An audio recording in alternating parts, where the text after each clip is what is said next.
এই মুহূর্তের সবথেকে বড় খবর, গরু পাচার মামলায় সুপ্রিম কোর্টের জামিন অনুব্রত মণ্ডলের। বাসন্তী, বাসন্তী, মা বাসন্তী কোথায় গেলি তুই? হ্যাঁ বল, কি বলছিস? ছেলে খুঁজে পাওয়া গেছে? দাঁড়া দাঁড়া দাঁড়া, আমি এখনই আসছি দাঁড়া। এই আছে, না থাকার তো কিছু নেই, তোমার যেমন আছে আমারও আছে।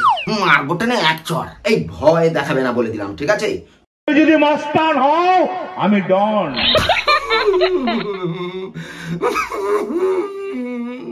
কি গো, তুমি আবার এমন মরা কান্না জুড়েছো কেন? এই তুমি নাকি বিয়ের জন্য পাত্তা খুঁজতে বলেছো। আচ্ছা তুমি বলো, আমি তোমায় এত জ্বালাই যে তুমি আমায় ডিভোর্স দিয়ে নতুন একটা বিয়ে করবে। ও গো, আমার কি সর্বনাশ হলো গো। আসছে বাড়িতে, পুজোর সামনে, আমার কি হলো গো। খুব কষ্ট হচ্ছে বলো, থালা দিয়ে দিয়েছে, খাবার দিচ্ছে না। শোনা গো আমার। এই একটু চুপ করতো। আচ্ছা তুমি বলো, আমার পদবী কি মল্লিক যে আমি এক জীবনে 2-3টা বিয়ে করবো? কথা বাদ দাও। বোকা লোক, পাগল ছাগল লোক, কথা বলতে পারে, কথা আটকে যায়।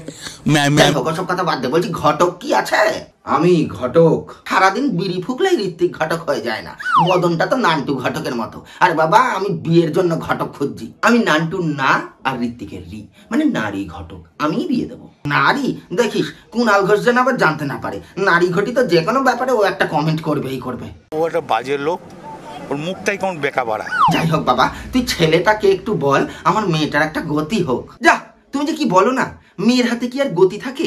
গতি তো ওর বরকেই মেনটেন করতে হবে। এই তুমি একটু চুপ করবে? মেয়ের ফিগার কেমন, নাম কি, নাচ গান জানে? ফিগারটা পুরো পুরোনো দিনের টিভি, একা কেউ তুলতেই পারবে না। তুমি মেয়েদের বডি শেমিং করছো। সুটিয়ে লাল করে দেবো, নোংরামি বার করে দেবো। আচ্ছা বাবা, ভুল হয়ে গেছে আমার। মেয়ের নাম হচ্ছে বাসন্তী। এই আচ্ছা, ছেলের বাড়িতে কোনো কুকুর নেই তো? কেন? বাসন্তী কুকুরদের সামনে কিন্তু একদম নাচে না। বাবা, তোমার বাসন্তী তো দেখছি পুরো শোলের। শোলের না, ও পুরো কোলের। আমার কোলে পিঠেই বড় হয়েছে ও। মেয়ের বয়স কত? 10 বছর। বাবা, এ তো বাল্য বিবাহ। আর বাল্য, এই বয়সেই যা বাড়লো, কি আর বলবো তোদের। আবার আচ্ছা বাবা, ভুল হয়েছে।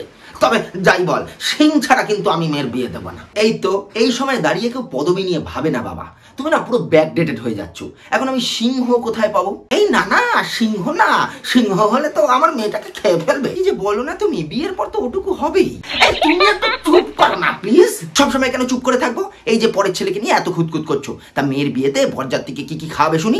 নকুলদানা থাকবে, পাচন থাকবে, মানুষকে ভালোবাসা থাকবে, আদর থাকবে। সেসব কথা পরে হবে।